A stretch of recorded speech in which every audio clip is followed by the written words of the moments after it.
Native American tribes on the Great Plains lived through winters that dropped to 30 degrees below zero, with nothing but wooden poles and animal hide between them and the cold. Yet inside their tepees, entire families slept safely through the harshest nights of the year. This wasn't luck. It was engineering. Here's exactly how it worked, piece by piece. Before a single pole ever touched frozen ground, tribes had already made the most important decision of the entire process: where to camp. Location wasn't a minor detail you could fix later. Get it wrong, and no shelter, no fire, and no amount of fur could save a family from the cold. Winter camps were deliberately placed in spots sheltered by hills, rock formations, or dense tree lines, natural windbreaks that could cut brutal plains gusts down to almost nothing. A campsite exposed on open, flat ground-faced winds that could tear straight through even a well-built shelter, no matter how carefully it was constructed. Stone cliffs and rock faces offered something extra too. They absorbed heat during sunlit winter days and released that warmth slowly overnight, turning the landscape itself into a passive heater. But shelter from wind wasn't the only requirement on the list. Camps needed to sit near a reliable water source,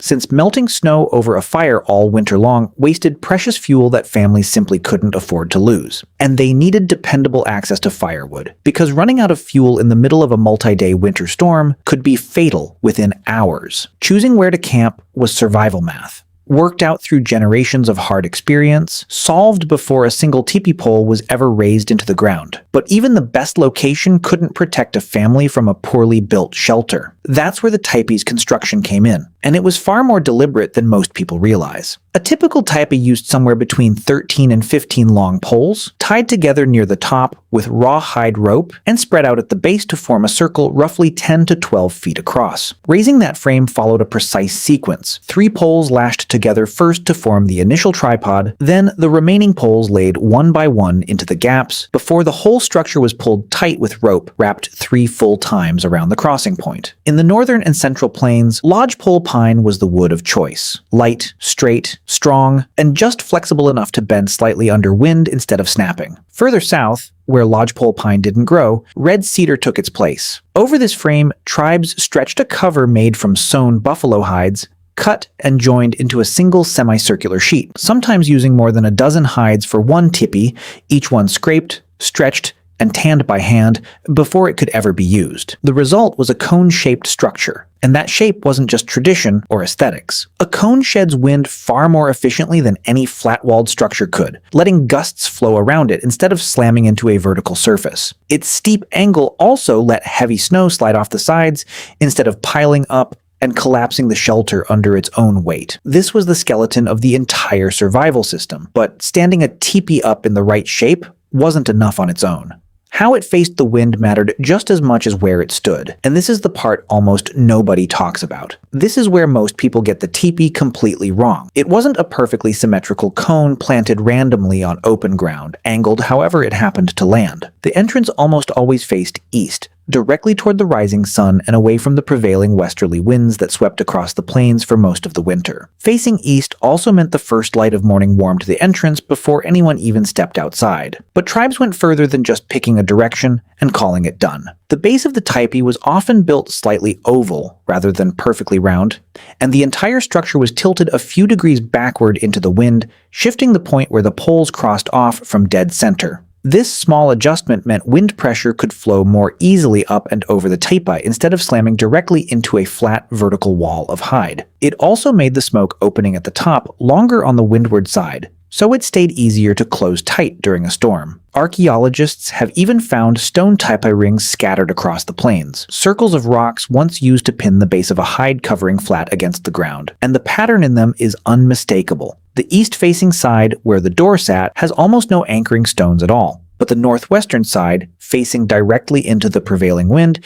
is loaded with extra stones for reinforcement, sometimes double or triple the number found anywhere else around the ring. This wasn't guesswork or coincidence repeated by accident. It was a deliberate engineering choice, made over and over by every family who pitched a tepee for the winter across hundreds of years. And this orientation did more than block wind at the door. It set up the entire airflow system that made something seem almost impossible. An open fire, burning safely, inside a shelter made of nothing but wooden poles and animal hide. With the Tipi oriented correctly, families could finally do something you wouldn't expect from a shelter built out of nothing but poles and hide. Keep a fire burning safely through the entire night, in the middle of a plains blizzard, without choking on their own smoke. At the very top of the Tipi sat 2 adjustable smoke flaps, sometimes called ears, or wings, each one controlled by its own long pole from outside the shelter. These flaps could be angled left or right depending on which way the wind was blowing, positioned so that instead of gusting straight down into the smoke opening, the wind slid over the top of it, pulling smoke up and out through natural suction, exactly the way a modern chimney works. If the wind shifted overnight, someone simply stepped outside and adjusted the poles, without ever needing to touch the fire itself or wake the rest of the family. In heavy wind or driving rain, the flaps could even be crossed over each other and tied down tight, sealing the opening almost completely while still leaving a narrow gap for airflow. Getting this wrong meant a Tipi filling with choking smoke within minutes. Getting it right meant a fire could burn for hours, all through a freezing night, without ever forcing a single person outside just to breathe clean air. It was, in effect, a hand-built, fully adjustable ventilation system, invented and perfected long before anyone had a word for something like HVAC. With smoke safely escaping through a properly angled opening, the fire itself could finally do its job. But even where that fire sat inside the Tipi was calculated, not casual. Contrary to what a lot of people assume, the fire pit wasn't dug in the exact center of the floor. It sat roughly 1/3 of the way back from the entrance, positioned so that cool air flowing in low near the ground, air moving down through the gap between the outer cover and the inner lining, would naturally feed the base of the fire and push heat and smoke upward and out through the flaps above, without anyone needing to fan the flames. Only dry, barkless hardwood was burned, kept small and steady rather than large and roaring, since green or wet wood produced thick smoke that could overwhelm even the best ventilation system. Someone stayed awake through the night to tend it, keeping the flame low but constant. On especially cold nights, families added a second heat source alongside the fire. Stones, heated for hours in the coals, then carefully wrapped and moved to sit near where people actually slept. These stones held their heat long after the flames died down toward morning, radiating warmth through the coldest hours of the night, well after anyone had stopped actively tending the fire. Between the fire and the stones, the inside of a Tipi could stay dramatically warmer than the frozen air just a few feet away outside its walls. But fire alone, no matter how well managed, couldn't fight the real killer of a plains winter night: the cold radiating up from frozen ground beneath every single sleeping body. Ground cold is one of the fastest ways a human body loses heat,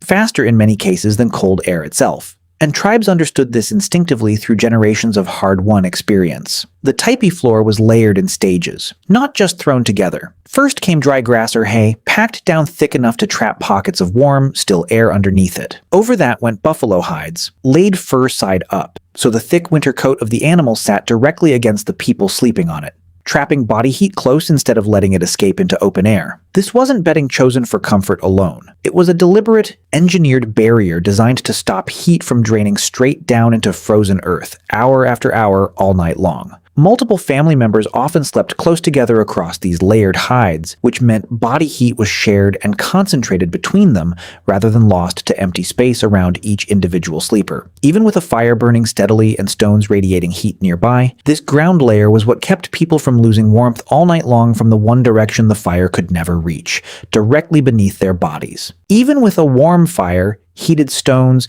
and a properly insulated floor, there was still one feature working quietly behind everything else.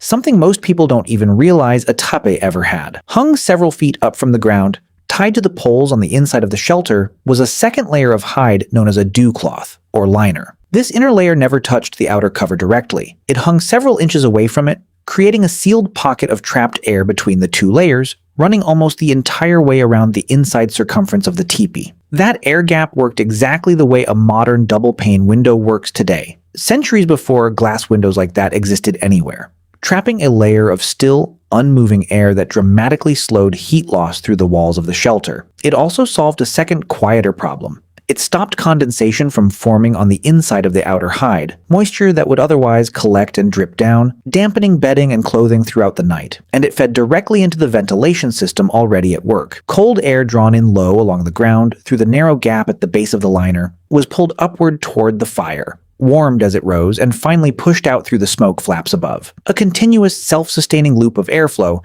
that needed no attention once it was set up correctly. With the shelter itself doing most of the heavy work, the final piece of the system was what people actually wore while they slept inside it, closing the gap between the engineering of the structure and the body it was built to protect. Buffalo robes, hides taken specifically between November and March, when the animal's winter coat had grown to its thickest, were prized above all other furs for exactly this reason. A summer hide was too thin for real winter warmth, so it was reserved instead for Tipi covers or moccasins, while only the dense winter coat became a sleeping robe. These robes were worn with the fur facing inward, trapping a thin layer of warm air directly against the skin, while the tougher, wind-resistant hide side faced outward to block drafts before they ever reached the body. On especially brutal nights, some tribes worked rendered animal fat into exposed skin as an added barrier against wind and frostbite. Clothing wasn't stripped off at night the way it might be inside a modern heated home. Layers stayed on, adjusted rather than removed, letting each person regulate their own warmth through the night without ever fully exposing bare skin to the cold air still circulating gently through the teepee. It was the last link in a very long chain, a shelter engineered from the ground up, and finally, warmth carried on the body itself. None of these 8 systems worked alone,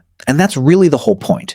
A sheltered campsite meant nothing without a shelter properly oriented to the wind. A well-built frame meant nothing without smoke flaps to make an indoor fire possible in the first place. Fire meant nothing without ground insulation to stop heat loss from directly below. And every single one of these depended on a hidden layer of hide that most people, even standing right next to a teepee, would never notice or think to ask about: the dew cloth, quietly turning 4 separate systems into one continuous, self-regulating thermal structure. Native American tribes on the Great Plains didn't just endure freezing winters season after season. Through generations of trial, failure, careful observation, and refinement passed down from elders to children, they engineered a way to genuinely thrive in conditions that could kill an unprepared traveler in a single night, using nothing but wood, hide, fire, and knowledge that was never written down in a single book, only lived, tested, and passed on.